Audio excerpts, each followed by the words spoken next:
হাজী মোহাম্মদ দানিশ বিজ্ঞান ও প্রযুক্তি বিশ্ববিদ্যালয় ভর্তি পরীক্ষা 2025-26 শিক্ষাবর্ষের ভর্তি পরীক্ষায় অংশগ্রহণের ক্ষেত্রে বিশেষ তথ্য, যেখানে কোন ইউনিটে কয়টি সাবজেক্ট রয়েছে, সাবজেক্ট ভিত্তিক আলাদা শর্তাবলী এবং কয়টি আসন সংখ্যা রয়েছে।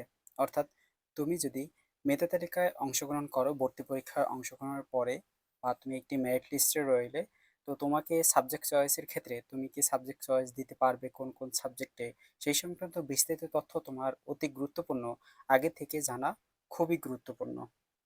প্রথমত আসি এ ইউনিট।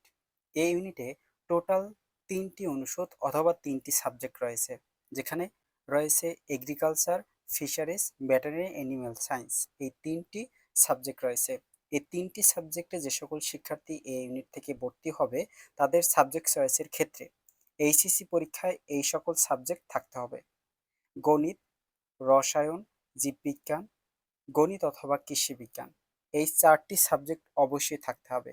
এই 4টি সাবজেক্ট যাদের থাকবে, তারা এই ইউনিট থেকে এই সকল সাবজেক্টে সাবজেক্ট চয়েস দিতে পারবে। যাদের এই সাবজেক্ট এইচএসসি পরীক্ষায় থাকবে না, তারা কিন্তু সাবজেক্ট চয়েস দিতে পারবে না।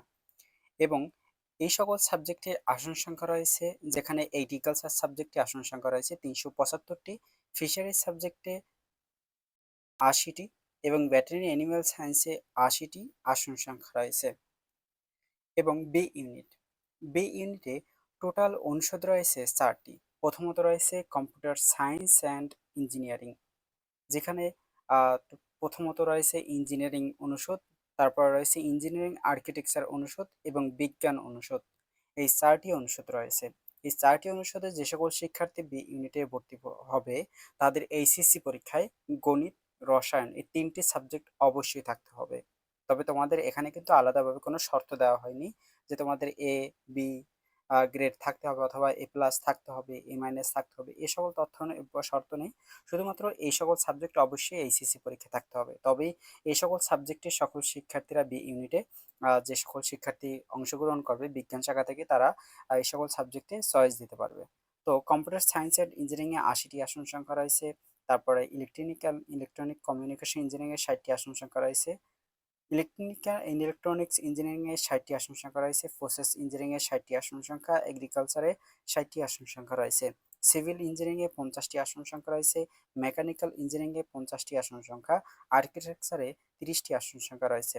রসায়নে 75টি আসন সংখ্যা, পদার্থবিজ্ঞানে 75টি আসন সংখ্যা, গণিতে 80টি আসন সংখ্যা, পরিসংখ্যানে 80টি আসন সংখ্যা রয়েছে।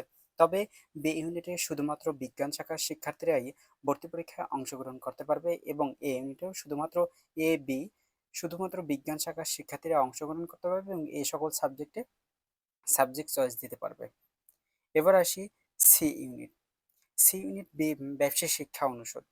সি ইউনিটে ব্যবসায় শিক্ষা অনুষদের ক্ষেত্রে সকল শাখার শিক্ষার্থীদের ক্ষেত্রে শুধুমাত্র ব্যবসায় শিক্ষা অনুষদের যারা আহ, ঐচ্ছিক বিষয় অ্যাকাউন্টিং বিষয় সহ যে কোনো 2টি বিষয় থাকতে হবে, এবং বিজ্ঞান গ্রুপ থেকে যে সকল শিক্ষার্থী সি ইউনিটে অংশগ্রহণ করবে, তাদের সাবজেক্ট চয়েসের ক্ষেত্রে পদার্থবিজ্ঞান, রসায়ন, গণিত এবং জীববিজ্ঞান এই 4টি সাবজেক্ট অবশ্যই থাকতে হবে।